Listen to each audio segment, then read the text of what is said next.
Good Tuesday morning, everyone, and thanks for joining us from the Ohio AgNet, the voice you know at the News You Trust studio, sponsored by BASF, where you can count on the trusted performance of Elevo seed treatment to protect your soybean crop.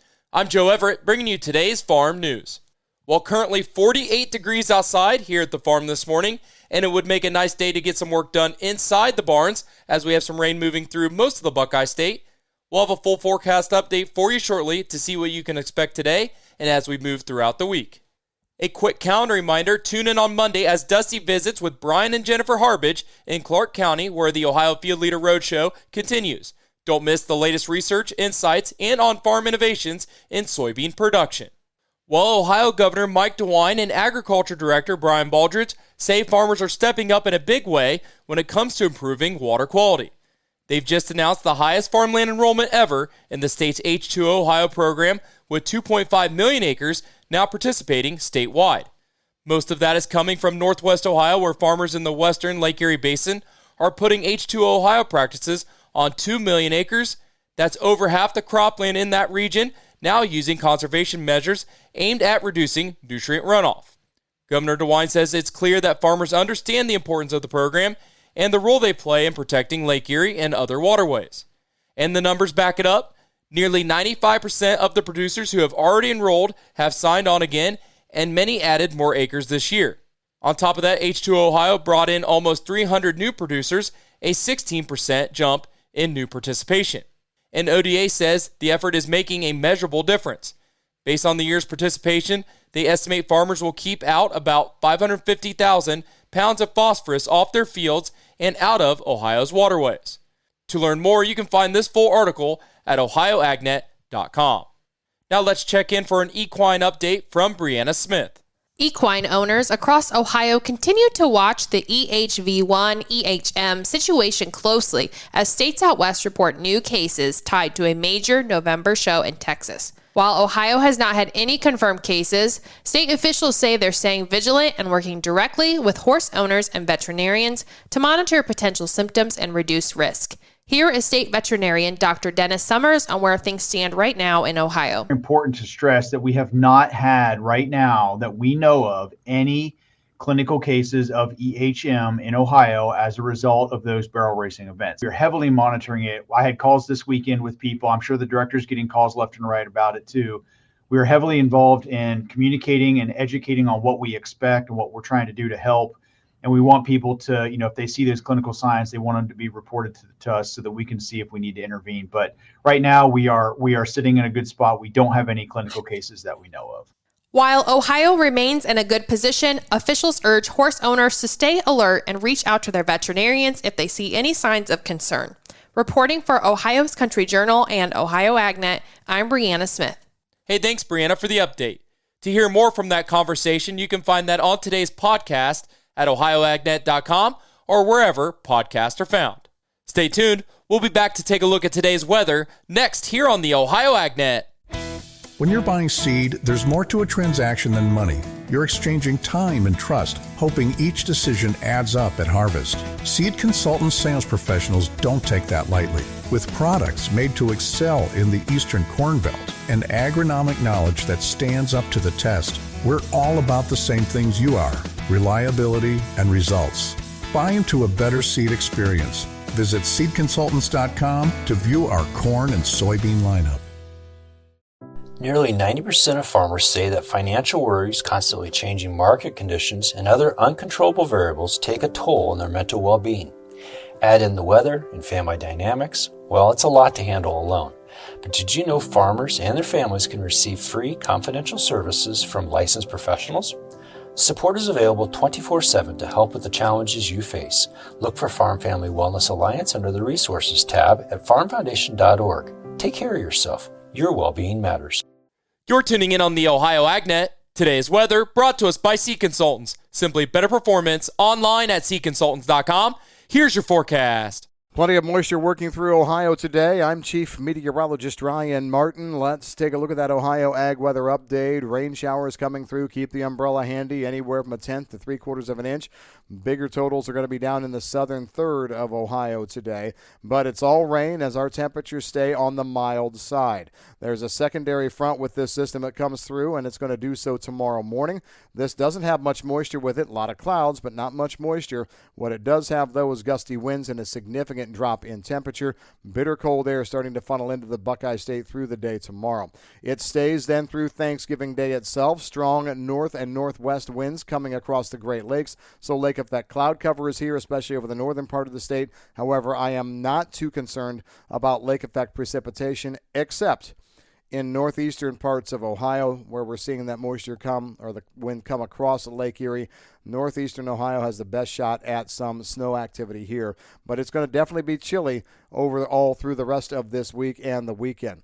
Overall, we're seeing high pressure dominate for, Friday night through Saturday, and that's going to give us some sunshine, I think, to start Saturday. Our next weather system comes in late Saturday evening and overnight. It's coming into a cold air mass already, so I think there could be some decent snow from Saturday night through Sunday midday across about 80 to 90% of the Buckeye State. Coverage right now, that 80 to 90% totals. Well, I'm going to say liquid equivalent is 1/10 to 1/2 inch. If it's all snow, that means we could see a few inches here, depending on where you're at. We'll have to see how that system comes together. Way too early to talk about totals. Just know that moisture is coming into an already cold air mass. That increases our potential to see some snow accumulations. Next week is staying very, very cold, but drier as the cold air is pushing all moisture farther south. I'm Ryan Martin. Hey, thanks, Ryan. Well, as the harvest season is coming to a close, we have our final USDA weekly crop progress report. Let's take a look at those numbers. Coverage of the Ohio Crop Progress Report is sponsored by Unleaded 88. Save on fuel with the blue handle. Fill up with Unleaded 88. Discover more at ohiocornandwheat.org. Starting with the national numbers, corn harvest is slightly behind at 96% complete, 4 percentage points behind last year's 100%, and 1 percentage point behind the 5-year average of 97%. As we look to winter wheat, planting progress, winter wheat planting moved ahead by another 5 points last week to reach 97% complete nationwide as of Sunday, equal to last year's pace and the 5-year average. As for the crop development, an estimated 87% of the winter wheat had emerged as of Sunday. That is 1 point behind last year's 88% and 2 points behind the 5-year average of 89%. As for its crop condition, an estimated 48% of the winter wheat that had emerged was in good to excellent condition, up 3 points from 45% the previous week. However, it is behind last year's rating of 55% good to excellent. Now looking at your numbers from the Buckeye State, corn harvest is at 98% complete this week. That is 5 points ahead of the 5-year average. As we look to winter wheat planted, it is at 98% complete, and that is 1 point behind the 5-year average. And winter wheat emerge is at 97%. That is also 1 point behind the 5-year average. To learn more, you can find this week's Ohio Crop Progress Report today at ohioagnet.com. Now let's check in for an update from Dale Minyo. Joining me is Travis Templeton. We are at Purple Wave Auction. And Travis, give us a quick update for Ohio producers. Where does Purple Wave Auction fit into the auction world? Well, you know what? We're online only. We are no reserve, no minimum bids. So when you are going to put a piece of equipment on auction, you want no reserve because you know it's going to sell. A reserved auction is really just a sale. It's not an auction. So the true auction is no reserve, no minimum bids. The great thing about Purple Wave Auction is if you want to sell with us, and this really is the difference between us and competitors, it's just $100. No matter the value, whether you got a $20,000 used pickup or a $750,000 combine, it's just $100. That's it. And we do all the work. So imagine sitting back on the farm and we do all the pictures, we do all the video. If it's a titled asset, we help with the titles. You sit back, do nothing. We do all the work, and then we post it online for about a month. We get paid from the buyer. We turn around and pay you, give you a check, whatever it is that you need, and then you're off and running. That was Travis Templeton with Purple Wave Auction. To hear more from that conversation between Travis and Dale, you can find that today at ohioagnet.com under our featured audio. Well, U.S. ethanol exports saw a strong jump in August, climbing to nearly 189 million gallons. That's up 15% from July and 24% higher than a year ago. according to a new federal trade data. Canada led the way with a record 74 million gallons, and another 48 million gallons moved through the Netherlands for use across the European Union. RFD TV says those two markets made up almost 2/3 of all U.S. ethanol exports last month. The U.S., meanwhile, imported no ethanol in August. Other markets shifted as well. Colombia boosted its purchases by 43%, India picked up buying after several slower months, and Mexico also increased imports. On the other side, the UK, Peru, and the Philippines pulled back. So far this year, U.S. ethanol exports reached 1.42 billion gallons, reaching 16% ahead of 2024. And exports of distillers' dried grains rose 10% in August to 1.17 million metric tons, though total shipments are still just slightly behind last year's pace. Stay tuned. We'll be back with your grain analysis and your overnight markets after this.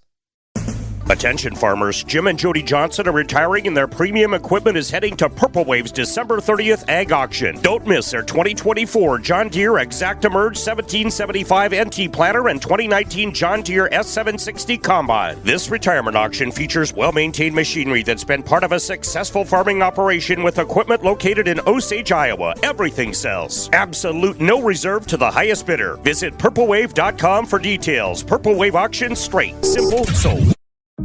Joey from Vermont, a farmer trying to get through the winter. Adriana from South Carolina, a single mother living paycheck to paycheck. Liam from Ohio, an injured father struggling to provide for his family. Hi, I'm Shanola Hampton, and I support the Feeding America network of food banks because they help provide over 6 billion meals to people in need each year. Learn more at feedingamerica.org. It's now time for today's market analysis, which is brought to you by the Louis Dreyfus Company, excited to be building the newest state-of-the-art soybean crush facility in Upper Sandusky, Ohio. Call 574-566-2113 for information on soybean marketing to LDC. Here's Ryan Martin. Grain markets finished mostly lower on Monday as we got started on the week, but it was not a fully down day. Corn and beans were both choppy, ending up trading both sides of unchanged, not by huge margins, but both sides of unchanged. The wheat market was the market that was down pretty much all day long, finishing about 3 to 6 cents lower in Chicago and Kansas City. However, as you look back on the day, most of the trade is going to be called directionless. I'll put it this way. It's a holiday week. Thanksgiving on Thursday. The markets have full days of trade yesterday, today, and tomorrow. Then off on Thursday and only about a 4 hour or so window on Friday as the markets close at 1:05 Eastern time. So with this, I think we're going to be seeing volume really stink it up the rest of the week, at least after midday today. Most traders are heading for the exits overall. Now, USDA did flash 2 soy cargoes sold to China. That was a little bit of a surprise, but generally speaking, not enough to move the needle. The markets lacked a direction globally as the holiday thinned volume kept the U.S. futures from moving a whole lot. There's a little available in terms of fresh breaking input. The 2 cargoes of U.S. soy to China was very likely business executed late last week, just not getting reported there, and there's nothing on so far as of this week. Exporter contracts or contacts aren't really talking or reaching out to any country or company here in the United States. The calendar inching closer to December. That means South American weather and potential threats down there that drive prices right now. Pretty good weather. Heard of some decent rain in Argentina over the weekend and more rain coming back in forecast models going forward. Corn and wheat U.S. export inspections for the week ending November 20th were at the upper end of expectations, while soybean shipments were a little disappointing. I'm Ryan Martin. Hey, thanks, Ryan. Now let's take a look at your overnight trade brought to us by Seed Consultants. Simply better performance online at seedconsultants.com. December corn 424.5 up 3/4. March corn 437.25 up 1/2. As we turn to soybeans, January 1126.5 up 3.25. March soybeans 1135.25 up 3.25. And December wheat 522 down 1/4. As we turn to livestock from yesterday's close, December live cattle 207.20 down $7.25. February live cattle 207.52 down $7.25. December lean hog 78.20 up 40 cents. February hog 79.17 up $1.47. March feeder cattle $297.80 down $9.25, and April feeder cattle $296.10 down $9.25. For the latest farm news, you can find that at ohioagnet.com. Thanks for joining us and have a great morning, everyone. This is the Ohio AgNet.